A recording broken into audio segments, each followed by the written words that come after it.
Right, welcome everybody to Spring Crops and Planning Your Growing Space. I'm Dean Gunderson, the Director of Education here at Seed St. Louis. So the first thing when you're thinking about of planning your growing space, and specifically in the spring, like if you're looking for a new garden or just trying to figure out kind of where to plant stuff in your space, the sun is a really important thing to think about. So the sun moves in the sky, as I'm sure most of us have noticed. And in the winter, and in the spring, it's around now, the sun is relatively low in the sky. So like, kind of down along this angle. And then in the summer, it's much higher in the sky. And then kind of, in the middle of spring, it's kind of halfway, fall, it's about halfway, and it kind of just rotates up and down.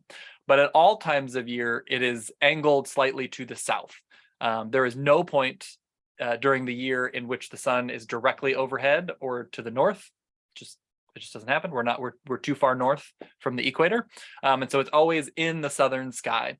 And so because of that, when you're kind of placing your garden, looking at where to put things, kind of close to the north side of really any structure or large thing, it's probably not the best for food production, at least, because pretty much all the food we want wants a lot of sun. So just kind of thinking of where the sun is valuable, and that can even be like within your individual beds, kind of thinking, stuff on the south is going to get more sun, stuff on the north is going to get less sun if you're planting things all over. So we're just thinking about the sun. And with that in mind, you're kind of thinking about what you want to grow. So most of us have probably already thought about what we want to grow, and I see people putting in stuff about what they're planning on growing, which is great.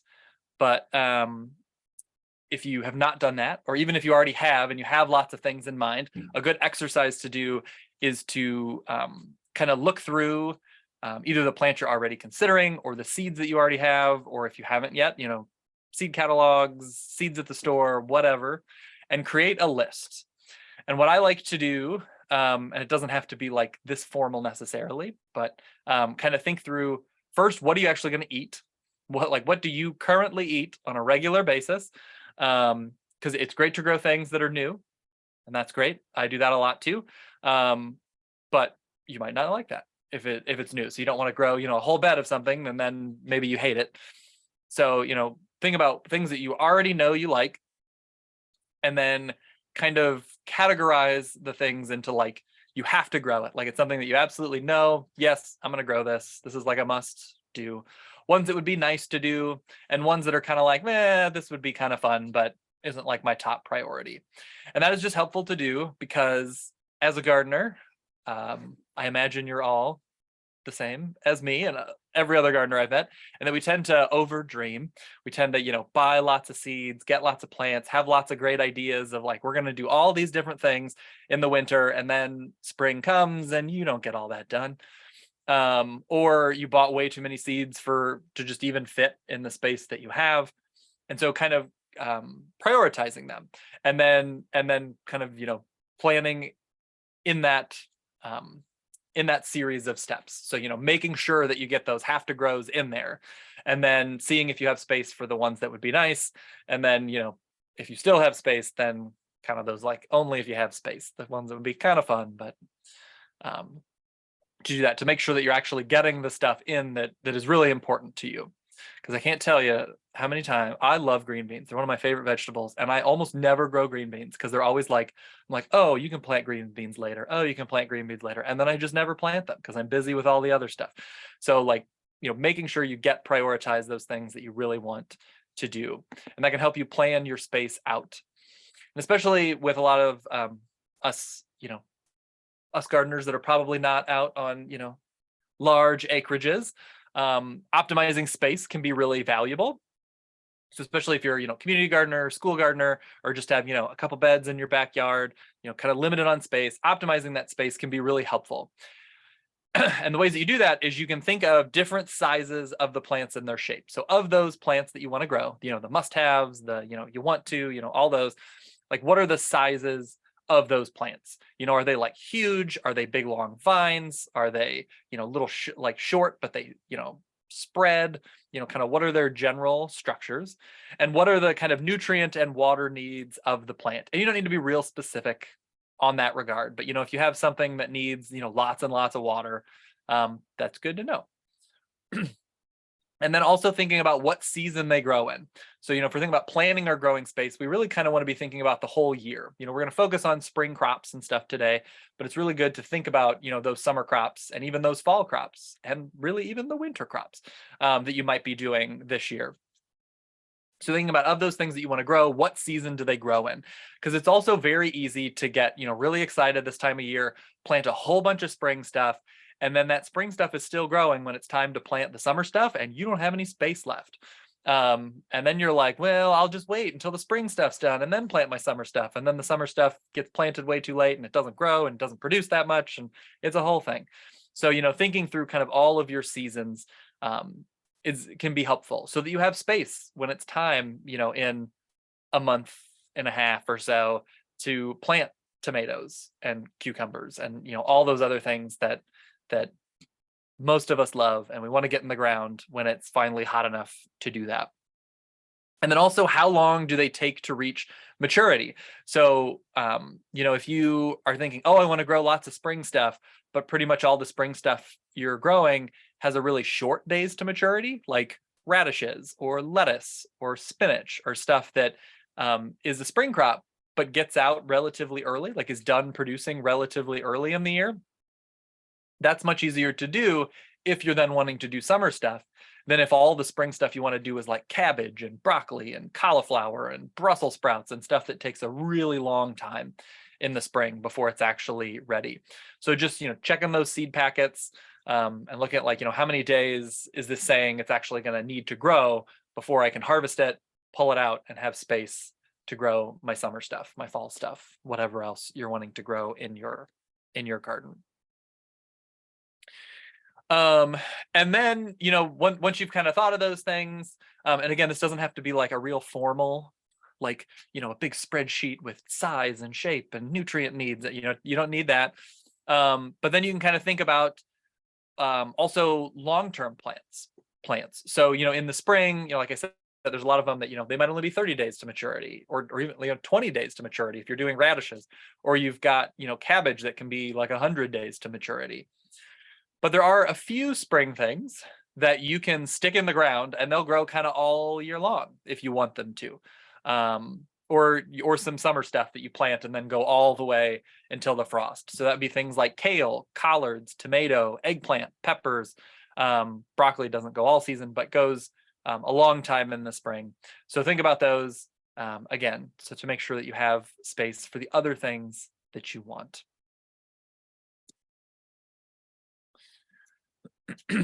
And so in terms of optimizing space, you can also do things like once you're thinking about those things, you can put things together and do succession planting. So that's kind of what I've been dancing around talking about here.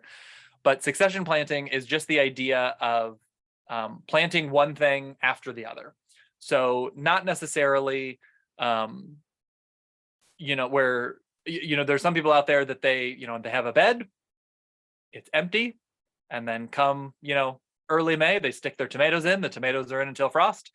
It kills them, and that's it. That's all they do in that bed all year. So succession planting would be more about the idea of thinking, oh, I want tomatoes here, but tomatoes don't need to go in until May. So what can I do before that? Oh, I'll do some radishes, and then I'll do some tomatoes. So that's the main idea of succession planting. Another way that succession planting works, or another type of succession planting that I'll talk a little bit more, I think, in a later slide, is you can plant the same thing, but not all at once. So radishes, again, is a good example of this. They only take 20 days to produce, but once you pull a radish out of the ground, it doesn't last very long. And even if you leave it in the ground, it doesn't last very long. It'll start splitting, getting pretty spicy. And so what you can do instead, if you want to have, a reasonable amount of radishes over several weeks instead of just way too many radishes all at once, is you can plant, one little row of radishes, and then the next week plant another little row of radishes, and then the next week plant another little row of radishes. So they'll kind of ripen at different times. So that can be helpful. And I have a resource later on to check out kind of how many days between succession plantings you want, depending on the crop you're looking at, that I'll share in a later slide. And then trellising is a huge one that can save you a lot of space. There's a lot of plants that really, if they don't have a trellis, if you just plant them in the ground, excuse me, will just spread all over the place. They'll just grow all over. They take up a lot of space. But with just a little trellis, you can have it grow pretty much straight up and be able to plant a lot more stuff. So this is an example of a farm that we used to operate where we had like a berm. So it was about a 4-foot wide berm. So kind of like a raised bed size. But then right down the middle, there was a trellis. And then you could see things like this, where the trellis would have, big long pole beans growing on it. And then in the spring, kind of on either side here in the soil would be spring crops. And then as it would start warming up, they would plant beans right along the trellis. The beans would grow up. And then they would have the beans during the growing season. And then when it was time to plant fall crops, kind of these lower leaves on the beans had kind of died. And then they would plant, their spring or their fall greens or radishes or, lettuce or beets, whatever they were wanting to plant for the fall, kind of down along there. You can also trellis things like squash, cucumbers, even melons, watermelons, cantaloupe, and then viney kind of shrubs. So things like tomatoes do really well with trellising. And even eggplant and tomato and tomatillos, you can kind of trellis and kind of keep more upright, which can maximize your space for you. And then also when you're thinking about planning, when you're kind of deciding what should go where, another thing to consider, and there's lots of different ways to go about this. You'll find all sorts of different like protocols and stuff online. And I will say, don't overthink this. Don't like stress about this too much. Because again, I imagine none of us out here are like commercial vegetable growers growing, an acre or more of vegetables. Most of us are probably, growing a relatively small number of plants in a relatively small amount of space. So you're not going to get this perfect, and that's fine. But crop rotation is simply the idea of moving crops around so that you're not growing the same crop or crops that are closely related to that crop in the same soil year after year. And the reason that we think about that, or why that is valuable to think about, is there are diseases and pests that if they got to the plant while you were growing it, can overwinter in the soil. And then if you plant that same crop there again, then that disease, that pest is already right there and can quickly infect your new crop, and you just get more disease and pest issues. So again, if you're talking about 1 or 2 raised beds, moving a tomato a foot over is not going to be like an earth-shattering, amazing reduction in disease. So again, this isn't like you have to stress about it too much, but just moving stuff around so that it's not in the exact same spot all the time can be helpful at controlling pests and especially diseases. And of all the crops, there's certain ones that are of the most value, or you get like the biggest kind of benefit from rotating. And those are the ones that I always encourage people to really kind of focus on in, kind of these small space growing where it can be difficult to have like a full, fancy 4-year rotation or whatever. And those are the fruit producing things. So these are not spring crops for the most part, other than potatoes. But those which are not fruit crops either, but fruiting things. So the solanaceous family or solanums. So tomatoes, potatoes, eggplants, and peppers are all actually in the same family. They're very closely related, and they can get a lot of the same diseases. So it's good to kind of not grow any of those in the same spot that any of those were grown the year before. And then the same with the cucurbit family. So that's your squash, your cucumbers, your zucchini, your pumpkins. Those are also good to rotate. The other ones are good to rotate if you got the space and you can make that work. But you really want to focus on making sure that you rotate those, tomatoes, potatoes, squash, eggplants, cucumbers. Those are the ones that are like really valuable to rotate. And again, if you don't have a lot of space, just move it from one bed to the other. or like, from one end of the bed to the other end of the bed. Like just move it as much as you can.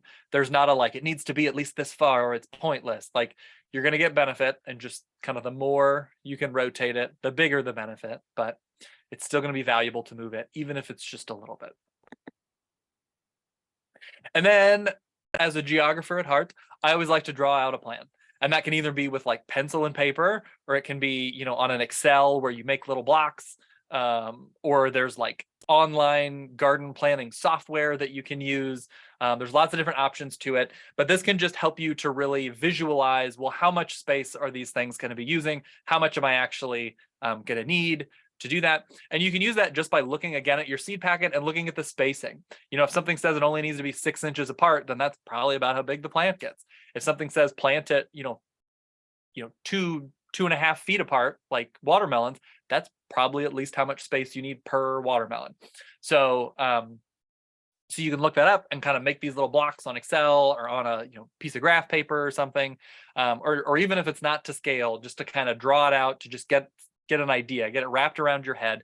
And this can be the time when you can start drawing those out, and it can become really obvious of like, oh, I don't have space for for doing these other things that maybe you're like, oh yeah, I'm going to do sweet corn because it's going to be great. And then you draw it and you're like, if I do sweet corn, it's going to take up half my bed, and sweet corn isn't my favorite thing. And it means I can't then grow tomatoes because I don't have space. And so, yeah, I'm just not going to do sweet corn. So it can really help you to kind of think through those things and figure out what's actually worth growing and using that space for.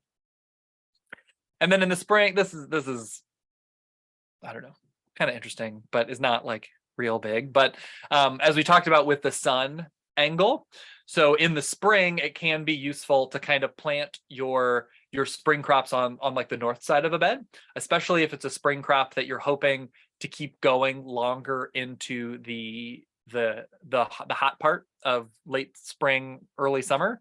It can be useful to plant it on kind of the north side of your bed, and then leave the south side of your bed open and plant your warm season stuff there. And so then as the warm season stuff grows and gets taller, it will block the sun a little bit, because again, the sun is always going to come in from the south. So that's this line. Or if you're wanting to just get stuff growing quickly, you can plant it on the south side so that it's not getting shaded, and then you can get it out quickly and then plant your summer stuff there later. Kind of depends on what your goals are, but just, thinking about the sun is useful to do, and just thinking about it's in the southern sky.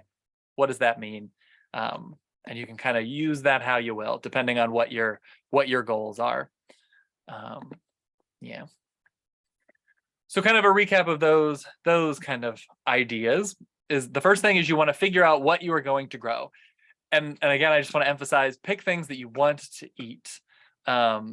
Pick things that you like to eat. Again, you can always grow things that are fun, that are interesting, that you have not tried. That's useful to do. But if you're really wanting to get like food from your garden, like this year, you really want to focus on growing mostly things that you already know you eat, and that you already eat on a regular basis. If it's something that you're like, oh, I love eggplant Parmesan, and you don't know anything else to do with it, and you're not going to like look up other recipes, you're going to get real sick of eggplant Parmesan after eating it, twice a week for 6 months in the summer. So, kind of think about like, what are those things that I'm actually going to be eating on a regular basis, and kind of focus on those. Categorize your plants based on what you want to do.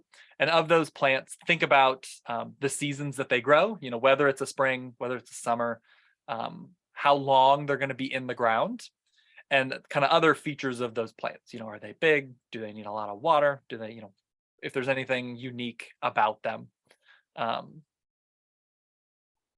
And then if you have the space, rotate especially those fruiting plants at least annually, as in, if you plant something here, the next year plant it somewhere else, and then the third year plant it back at that first spot. But if you have time, or if you have enough space to do an even longer rotation, that's more useful. So, if you have tomatoes here, and then you move it over here the next year, and then you move it over to the next bed the next year, and then you move back, that's even better, because you just have more time that disease, that pest is going to be dying, hopefully, in that soil that it was originally in. So then, once you've kind of planned or thought about what you want to grow, where you want to grow it in your space, you're going to be preparing your garden space. So prepping the soil. And a couple things to think about is one, and this one is one that this is conventional wisdom. I don't always live by this. I don't think it's as important as people say. In like a small garden situation. On a big vegetable farm, maybe. But try not to leave dead plant material in your beds in the fall. So the reason that people say that is that plant material can, again, harbor pests or diseases. And so then if you're planting crops back, they had a place to overwinter. So, some people say just like remove all of that. If your plants had noticeable disease, pest issues, definitely remove that stuff. But if your plants were fine and they're in the garden and it's and you're using it as a mulch, I think that's fine. If you've just got a bunch of dead plants sitting there, it is useful to kind of get those down on the ground or into a compost pile or something like that. But if you're using like plant material as mulch, I don't think that's as big of a problem as some people say. Because again, we're not a big vegetable farm, or at least I imagine nobody out there is. And then in most springs, it is good to work in about 1 to 2 inches of compost to the surface of your growing areas. If you don't have that, that's fine. But if you're looking to like a way to boost fertility, improve the soil texture and like water holding capacity, there's really no way to do it faster than just adding a good dose of compost. And adding, like I said, about 1 to 2 inches of compost onto the surface can be really useful. We like to limit tillage. You can, then till that compost into the soil if you like to use a tiller. But what we prefer to do is to use a broad fork or a digging fork. So a digging fork is, just that little kind of like thing, looks like a shovel, but it's got like tines on it. So kind of like a heftier pitchfork. And a broad fork is a just like even heavier duty version of that.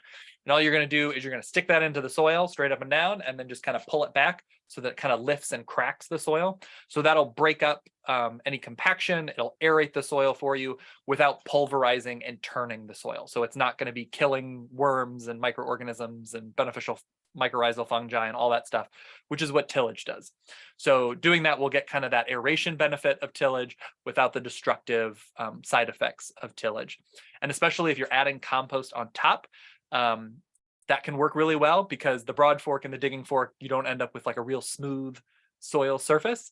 But if you kind of broad fork or use a digging fork to break up the compaction, and then you can kind of roughly rake it with a hard rake, which might be enough if your soil is okay. But then if you also add that 1 to 2 inches of compost on top after you do that, that compost will help kind of smooth out the soil surface. And then if you let it settle for a day or two, or especially let a rain come in, a lot of that compost is going to work its way down into those cracks to then keep that aeration going. And it's going to, move it in the same way that a tiller would, again, without killing all the worms and mycorrhizal fungi and other beneficial things. If you had overwintering cover crops, you're going to need to kill those. So you'll want to kill them before they set seed.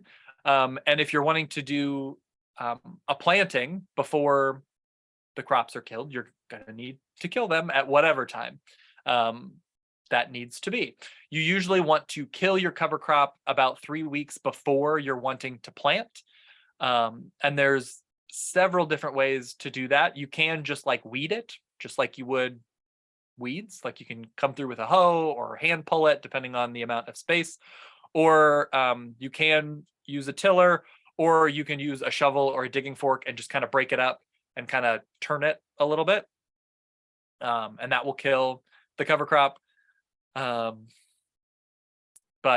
you will need to get rid of it in some way, or there's no soil for you to plant the seeds into. So timing is really critical, and there's a couple different ways to go about this, and I'm going to show you like a nice shortcut. But for anyone out there who is maybe not in St. Louis, what you're kind of generally wanting to think about is you're going to think about your hardiness zone. So in St. Louis, we are zone 6, barely. We're like right on the edge with zone 7. We used to be actually like northern zone 6. Now we're very far southern zone 6 as we've gotten warmer. And so our springs are coming a little earlier, but the last frost is not really coming any later. So it makes it a little tricky because it's warm, but we'll still get frosts at the same time that we used to. So that's fun. So our last frost is still about mid-April. So what last frost means is it is the point at which there is only a 10% chance on April 15th that there will be a frost at that point or later. And so at that point, that's considered like the last frost. Like there is still a chance that we will get a frost after April 15th. There's only a 10% chance. Like it's pretty low. And then our first frost in the fall is October 20th. So that is the point at which there is at least a what is it? There's a 90% chance that we will have a frost on the 20th or, later. So like there's a 10% chance that we will have had a frost before October 10th. I think it was 2 years ago we had our first frost on like October 12th or something like that. But looking up those dates can help you because those last frost dates are what most seed packets are going to tell you. They're going to tell you plant 2 weeks before the last frost date or plant, on the last frost date or whatever. So you can look those up online. There's a lot of places online where you just type in your zip code and it'll give you a last frost date. There's a lot of places too that you can just Google and put in your zip code and it'll tell you what your hardiness zone is. And the hardiness zone helps just give you a general idea of kind of how long your growing season is going to be a lot of times. So that's just interesting information to have. It doesn't necessarily tell you when you can start planting. That's what that last frost date is kind of the key indicator there. But for St. Louis, we have made a specific chart for you to use as a bit of a cheat sheet for all the main crops that people grow here. This does not cover every single crop, but it's all the ones that we could fit on one sheet that were the most common. And this is very hard to read, but there's copies up on our website. It's on our homepage. You can scroll down and you'll find it. You can download it. You can print it off. You can use it however you want. But our springs are a bit unpredictable, but are not like terrible. Our early summer heat is the real challenge to spring growing in Missouri. Our springs are usually pretty pleasant, but our springs tend to be short. Once the frosts are gone, the heat tends to come quickly. And that's the real struggle with a lot of spring crops. And so we adapt to this. We kind of try and deal with that. And my recommendation would be by planting spring crops that are heat resistant or are quick growing. And quick growing so that they are hopefully ready to harvest or really close to ready to harvest by the time the heat shows up. We also use seedlings on sensitive or slow growing plants. So things that we like to grow, but that are not going to mature if you plant from seeds in time before it gets really hot. We do seedlings of. And then you can also start your season early with covers. It's a little late to do that. Like it's not early at this point, but we do have a whole class on that you can go back and watch a YouTube video of if you're interested in trying that next year. So this is what the chart looks like. It's our planting calendar. This says 2022. We do update it every year. It doesn't change all that much from year to year, but there are just little tweaks we do every year of little things we notice. But the 2023 one is up on our website. Like that's the fully updated one. But what you'll see here is we have little indicators. So these little potted plant looking icons will tell you, like for broccoli, in mid-January is a good time to start broccoli as a seedling if you're wanting to start them inside. And then this little seed icon tells you when you can start direct seeding crops outside. And the kind of hashed lines, the diagonal lines, tell you that you can start seeding at this seed and you can continue to seed that crop during that entire period where there's those like kind of slashed lines. So you can see for some of them, that's a very long period. And for some, it's pretty short. So like for kohlrabi, there's just like a week that you got to kind of get in there, week or two that you got to get in there if you're wanting to like direct seed those and get a crop in the spring.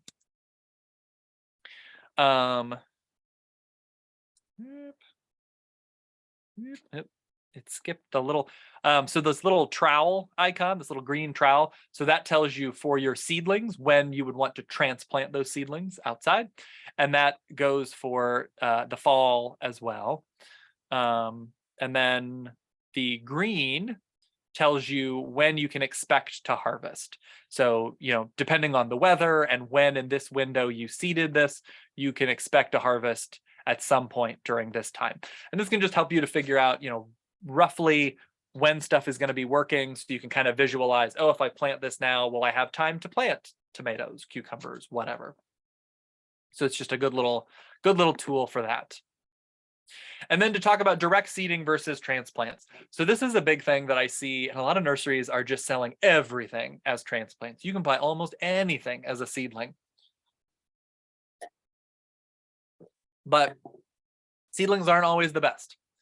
So generally speaking, what we recommend to direct seed, as in like planting seed directly in the ground, the things that are really just kind of not worth it for one reason or another as transplants, would be kind of all root vegetables. So, your carrots, radishes, turnips, rutabagas, all of those. Okra, squash, cucumbers, loose leaf lettuce, sunflowers, beans, and peas. So for the most part, large seeded things, or really fast growing things, like loose leaf lettuce is very fast growing. So those things are not super valuable as direct seedlings because they grow pretty well from seeds. They tend to grow pretty quickly once they get up. And some of them, like a lot of the root crops, don't really like to be transplanted. It can be done, but they don't really love it. And a lot of times you just waste a lot of money. Things like squash and cucumbers, they are like, when you buy a seedling, it's like 2 weeks old. Because if it's much older than that, it won't transplant. They don't really like to be transplants.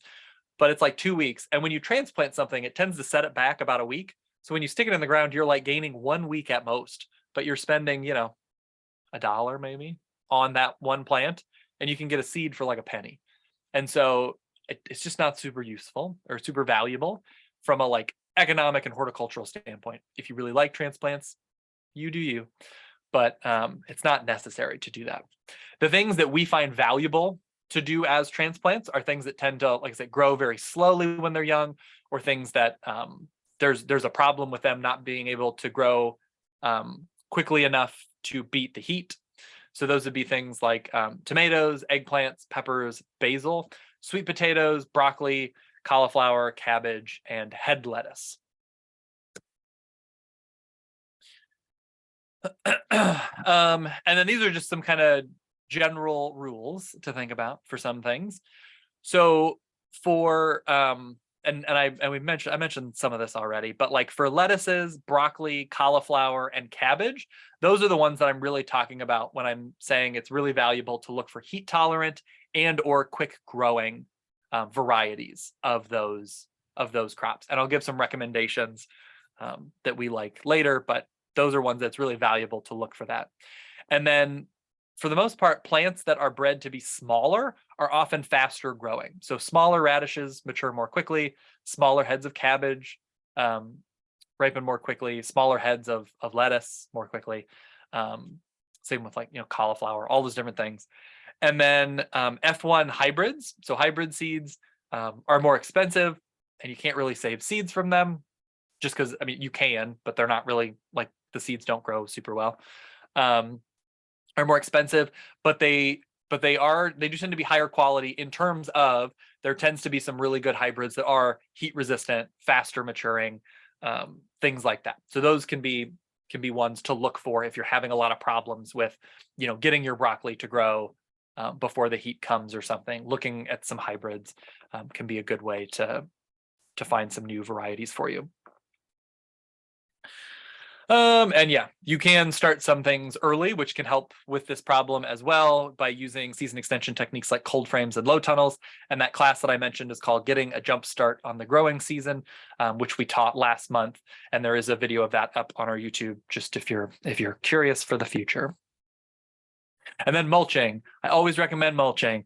Mulching around your spring plants can really help them deal with the heat and get them growing longer, and with the cold, actually, early in the season. It helps moderate soil temperature swings, it helps to conserve moisture, and it helps keep down weeds. And depending on what type of mulch you're using, it can add nutrients to the soil. And when I say mulch, I'm talking about any dead plant material can be a mulch. For vegetables, I don't usually mean wood chips, because wood chips are just a pain to deal with in the vegetable garden, but they're not like a problem plant-wise. The plants are just fine with wood chips. But generally what I'm talking about is things like straw or mulched leaves, or leaf mold. Like you can buy like this like compost looking mulch product, or even just like dead weeds, weeds that you pull out of the ground and leave on the soil can be a mulch. So just any sort of like dead plant material. And then keeping spring plants cool can be really valuable, like I keep mentioning, as we get later into the spring and it starts heating it up. So row covers, so the kind of white material that people will put over their plants to try and protect them from cold, can also help protect from heat to some degree. It's not ideal for that, but it does work for that. The better thing would be shade cloth. So that's what you're seeing down here. We just made little hoops, and then we put this kind of black netting material over it, and it cuts the amount of sun that's coming in and lowers the temperature on the plants. Also, like I said, mulch, and more mulch is really helpful at keeping your plants cool, because it helps keep the soil cool. I think there was a study that was done that found that it keeps the soil at least like 10 degrees cooler, and soil temperatures fluctuate much less than air temperatures. And so soil temperatures are actually more stressful to plants than air temperatures even. And then water, keeping your plants watered can keep them cooler. It can help them deal with the stress of heat as we go later into the summer. And then just paying attention to your plants, seeing, oh, do I need to water them? Do I want to provide some shade? Does it look like they're struggling, or they're starting to get like burnt leaves, which can even happen. And we go into some more like specific details on this around the time of year that you need it in our class, Staying Cool in the Garden and Orchard, which will be probably early June. And then there is one other type of cover, which is really good for keeping insect pests out. So you use the same kind of hoop structure that you would in like a low tunnel, and you still are covering it with the material, but what it is just a really fine mesh material. So this is essentially like a window screen. It's to keep bugs out, is really what this does. It does not keep the plants cooler. It does not keep them warmer. It is just to keep insects out. And so it can be really helpful for your late season brassicas. So things like your cabbage, your cauliflower, your broccoli, your kale, your collards, that tend to get lots of harlequin beetles and cabbage worms and nasty, hard to deal with stuff. If you put this material over right when you plant, like the day you plant is when you want to do it, it will then keep those cabbage moths out, and they can't lay eggs, and so you won't get pests. So now getting into the specific crops. So I'm going to go through kind of some of the most common spring crops and give you just a couple little tips and tricks on those, or just some general information about them. So the first one I put all together because I treat them similarly in how I manage them, and that is kale, collards, and chard. And these are like the magic crops of St. Louis, in that they're really the only three crops that aren't perennials that you like plant in spring, and they will grow all year long. They will truck it through the heat, and they will go into the fall, and they'll grow sometimes deep into winter. Particularly the collards and the kale. The chard doesn't go that late into winter. It's more cold sensitive, but they can handle a good amount of frost. You can plant seeds or seedlings right around now, kind of mid-March. They have much more heat tolerant than any other spring crop, which is why they can grow all summer long. They do slow down in the heat. They don't love the heat, but they will survive it. They'll kind of go through, and when it cools down, they'll start pumping out leaves more. Pest pressure is a concern for the collards and the kale later in the spring and then throughout the summer, and they can really benefit a lot from insect netting. So putting that over your plants can really help avoid again, the harlequin beetles and the cabbage worms that tend to shred those plants and just fill them with holes. When you're harvesting these, if you're wanting them to grow kind of all season long, what I recommend is to just pull the bottom leaves off the stalk. So you can see this one's a little rough, but you can see these are all the stumps of leaves. So you just pull the outer leaves. You don't want to pull these middle leaves because those are the new leaves. If you pull out all the middle leaves, it's just probably going to die. So you then want to leave about 4 to 6 good leaves in the middle, and you can take everything else kind of as it grows. And then just as it continues to grow, you can just repeat that, just picking off leaves as new ones grow. Some good varieties. I mean, really all 3 of these are pretty good. Kind of all of the varieties for all 3 of these tend to be good. But some of our favorite, for kale, we like Starboar, and all the dino kales are good. For collards, we really like Georgia, but again, really all collards do pretty well. I haven't run into a collard that doesn't do well here. And then for chard, we really like rainbow chard, if for no other reason, because it's pretty. You'll get all different colored leaf stalks on it, and it's pretty. But again, most chards do well here. Cabbage is another great spring crop. So they can handle frost as well, some pretty heavy frosts. But I would recommend seedlings over seeds so that you will hopefully get them mature before it gets really hot, because they don't do real well when it gets really hot. Once the head forms and it is firm, like you go to like squeeze it, if it's really like, if it's squishy, like if it collapses, it's not ready yet. Like when it is ready, it is almost hard as a rock. It's very similar to like a baseball or a softball. It's got, just a little bit of give to it, but not very much. And that's when the head is ready and you can cut it and eat it. In terms of varieties, we really like Caraflex, which is a pointed variety.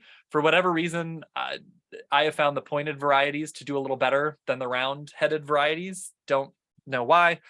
Caraflex specifically is a pretty short days to maturity. It's only 68 days to maturity from when you put the seedling in the ground. And so because of that, it tends to do well in our relatively short springs, and it has a fair amount of heat tolerance for a cabbage. It still doesn't like heat. And it has a shocking amount of cold tolerance. Like it can take some pretty cold temperatures. And that's more important if you're planting in the fall, but it's just an interesting tidbit. They do, as a brassica, they do have pest problems later in the season, just like your kale and your collards, particularly cabbage worms, the caterpillars that like to eat up the leaves. Insect netting can be very useful to this. You can also use BT, which is an organic spray that is based on a bacteria, actually.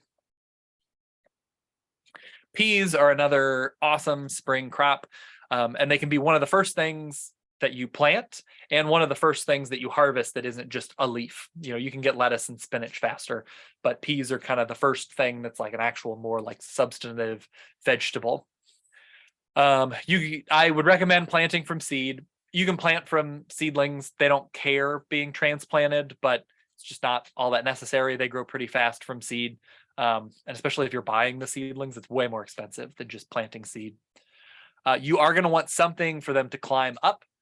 There are some that are like dwarf vines that they say don't need trellising, but even those really benefit from some trellising. The trellising can be as simple as just some sticks stuck in the ground, or it can be, a fence, or it can be a more fancy or elaborate trellis, but just something for them to climb up is really helpful for you in terms of harvesting so that you can see everything, and in terms of yield. When they're upright, they get more sun, they produce more, the flowers get pollinated better. Again, there's lots of great varieties for peas. That's another one that like I don't know of peas that are bad here. And there's lots of different ones. So there's shelling peas, which is like, the little frozen green peas that you can eat.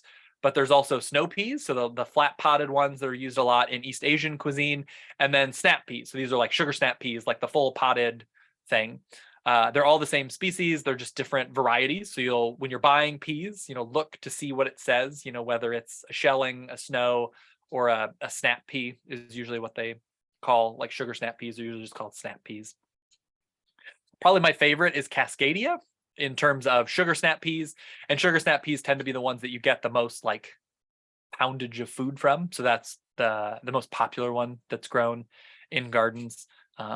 But again, I also love growing snow peas and even shelling peas if you got enough space.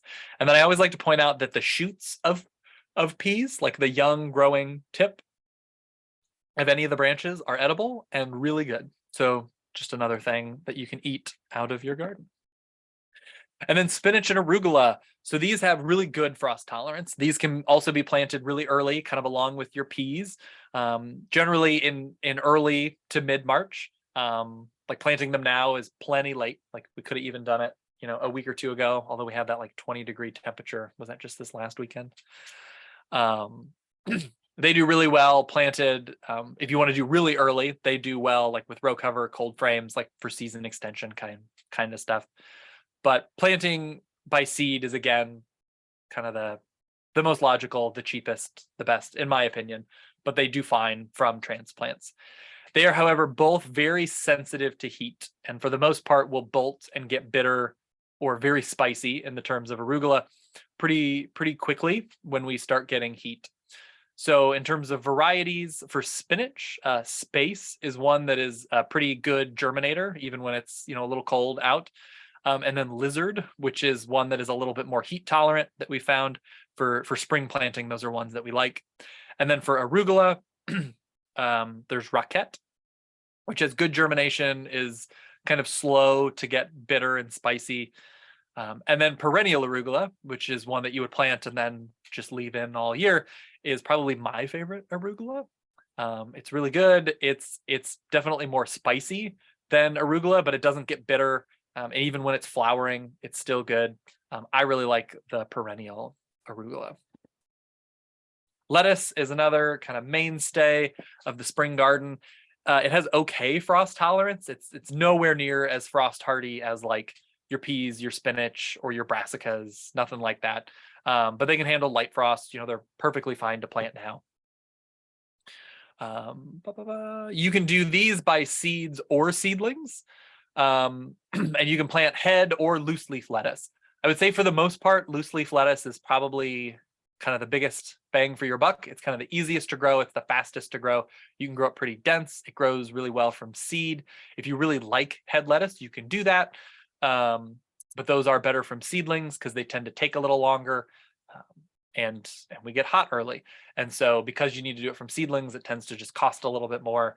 And so kind of depending on what your goals are, you can definitely do head lettuce, but if you're looking for like cheap, lots of food, loose leaf lettuce, in my opinion, is the way to go.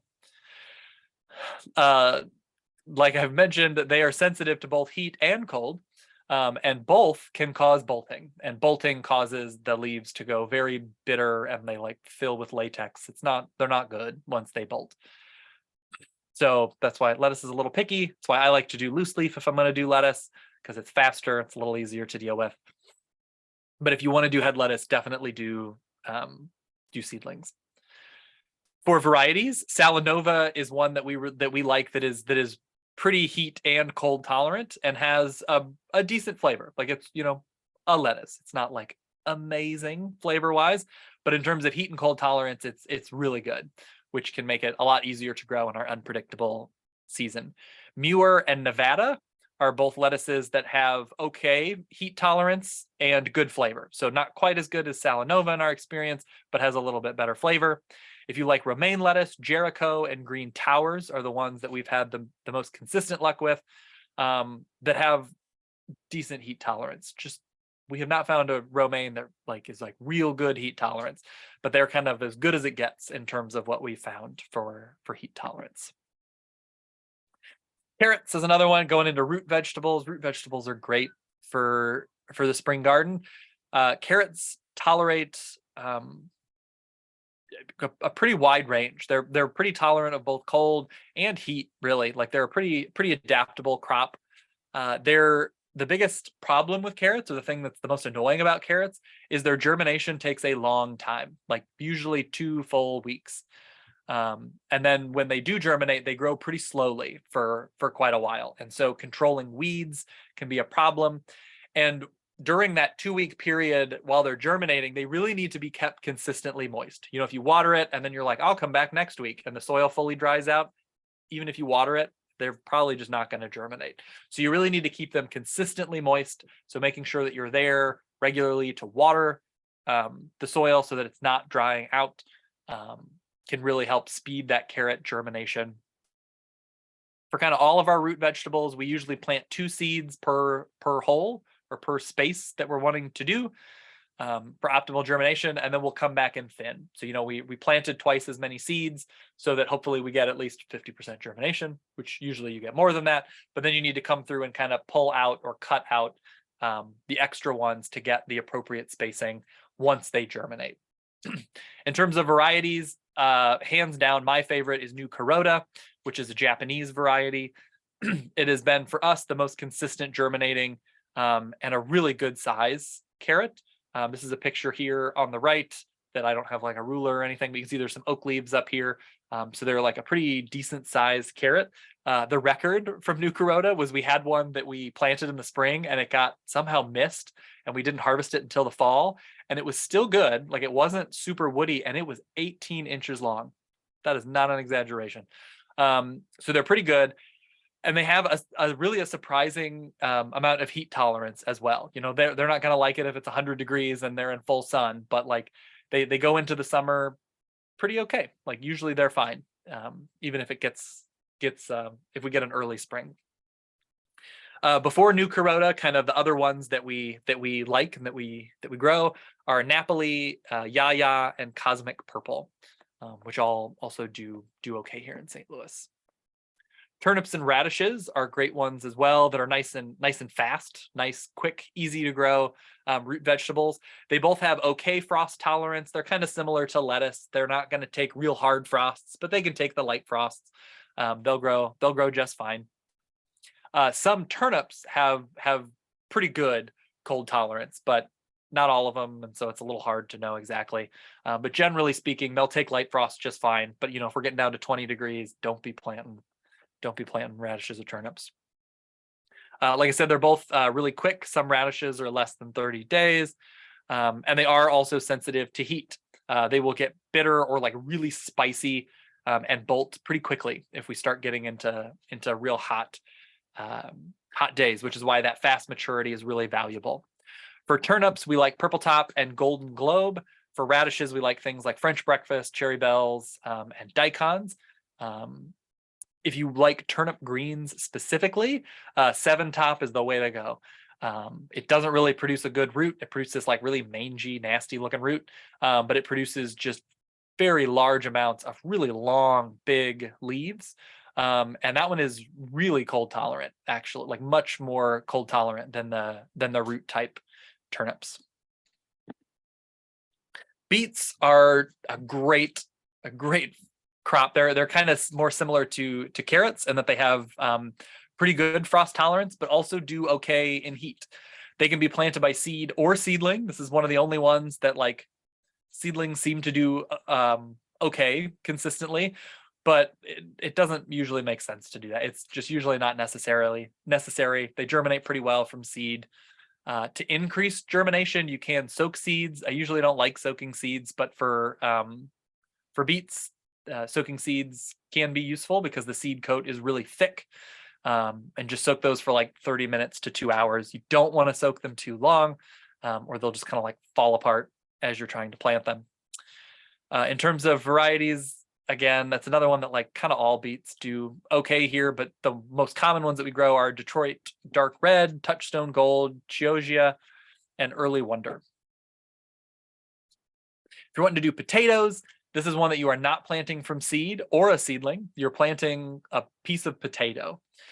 So you're going to either plant a whole potato, especially if it's a small potato, or if you have like a really big potato, you can chop it up into pieces, making sure that each piece has at least 2 or 3 eyes on it. If you're going to cut up the potatoes, cut them and then let them sit for a few days to kind of so that the cut surfaces can kind of dry and heal over a little bit. And then you're going to plant them pretty deep, like 4 or so inches, like pretty deep, into kind of a trench. And then as they're growing, you're going to kind of mound soil or add mulch or compost or whatever around the base of the plant.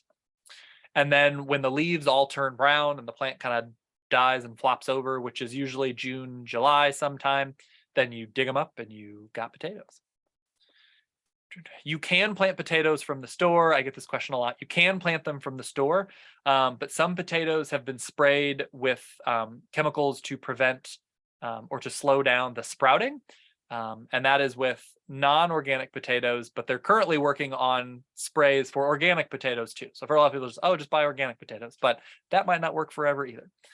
The other thing with buying store potatoes is that store potatoes might have a disease in them. It might be a disease that's not a problem for you eating it, but it might be a problem in terms of growing it, and it could like infect other potatoes or something like that. So that's why seed potatoes exist. Those are simply potatoes that have been inspected and certified to be disease-free, so that when you're planting them in your garden, you know for sure that you are not introducing a potato disease to your soil. But you can grow potatoes from the grocery store, but that's why seed potatoes exist. Leeks and onions are another one. We recommend to plant from bulbs and sets, and they go into the ground in mid-March. Yeah. Onions come out in early July when the stalk is brown and dry. Leeks come out whenever, so leeks come out whenever you want. I like to emphasize that. It's just whenever it gets to a size that you're like, this is worth me eating, dig it up. There's not a like, oh, it's not ready yet. Just whenever it's big enough to be worth your time, eat it. If your soil is really good, that's usually kind of July, like mid-late summer, but sometimes it's later, maybe it's earlier. Broccoli, so even more challenging in the spring than in the fall, so that's why we usually recommend it in the fall, but if you want to do it in the spring, it's similar to the cauliflower, which we'll talk about next, in that we recommend seedlings, and it can be useful to use row cover to start them early, like season extension. Give them lots of space. Broccoli can get like 18, 24 inches wide, and then mulch can help keep them a little cooler. Asparagus, you're usually planting 1-year-old crowns.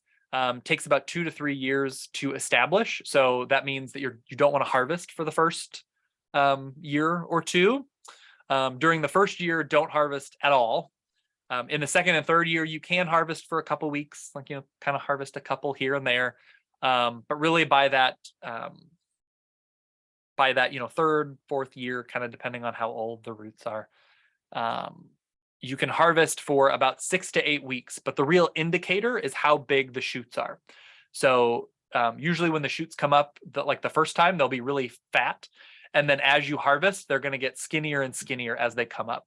Once the diameter has reached the diameter of a pencil, that's when you know you need to stop harvesting. Even if it hasn't been 6 weeks, even if it hasn't been 8 weeks, you want to stop at that point. Because if you continue to harvest at that point and they get really skinny, that's an indication that you're exhausting the roots and it might die.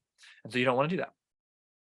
They're then going to grow up. Once you stop harvesting, you're going to let it grow up. It's going to cause this big, bushy, ferny looking thing. Let that happen, because that's how it's going to recharge the roots so that you have more sprouts next year, or more shoots next year. And then you can cut that foliage down once it is fully dead. It'll turn like a straw, yellowy tan color. Once that happens, then you can just cut it down to the ground. In terms of varieties, we like Jersey Night and Millennium, but there's quite a few others that all do fine here. Bok Choy, I'm running out of time here, but there's just a few more varieties, or a few more crops. Bok Choy is one that I really, really love, even though it's very sensitive to heat and cold.